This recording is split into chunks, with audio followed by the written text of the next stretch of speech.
So Tony asked him, he goes, this is a live interview I watched. He goes, so what So do are they you, sitting on it like paint the picture? Is Tony sitting on a couch talking to him up in front of everyone? so there was Tony on one side and there was three empty chairs and they brought out the woman from Power first. They brought out this guy second. And then they brought out the CEO, the former CEO, the person who sold out of Lululemon for billions. He was third. And then at the end, they kind of did a brainstorming session where they asked themselves questions. And my biggest takeaway from him came out during that session, which I think is fascinating. So Tony asked him, what do you do better than anybody else? And he says, the relationships we have with the restaurant operators, we do better than anybody else in the business. And he goes, let me give you kind of an overview of this. Vigorous training. The franchisee or the owner operator, it's not really a franchise. Guess how much money that the person, like if you want to buy a Chick-fil-A, how much do you have to come up with out of pocket, Ian? $1 million. You, as the person buying in, come up with $10,000. That's it. That's it. They come up with the rest. So I don't understand that. How does that help with commitment if you have no skin in the game?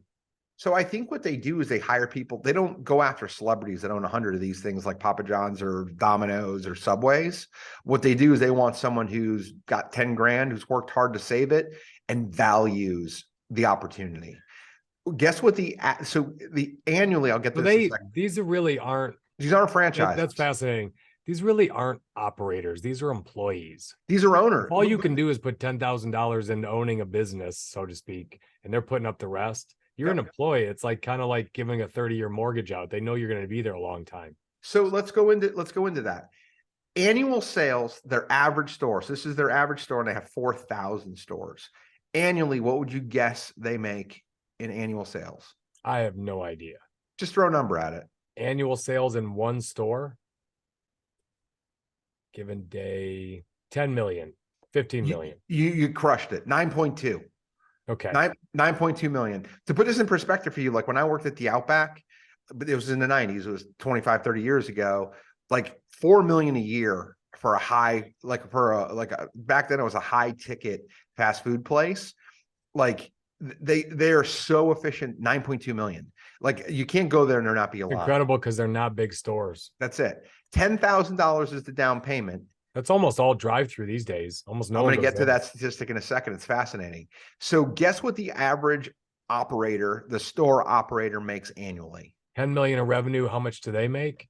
8%, 7%. So 8% of 9 million is 720 grand.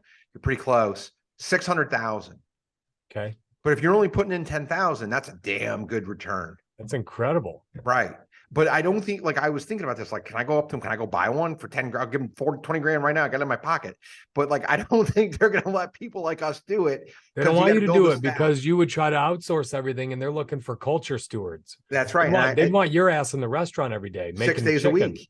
That's right. And that's one of the reasons they haven't reopened up on Sundays, is because they're like, it's better for our employees because we want people who live there, is what he said without saying it. And for 600, if you put in $10,000 and you get 600,000 back, you don't quit. Their retention rate is 98% for store operators. That's awesome. It's unbelievable.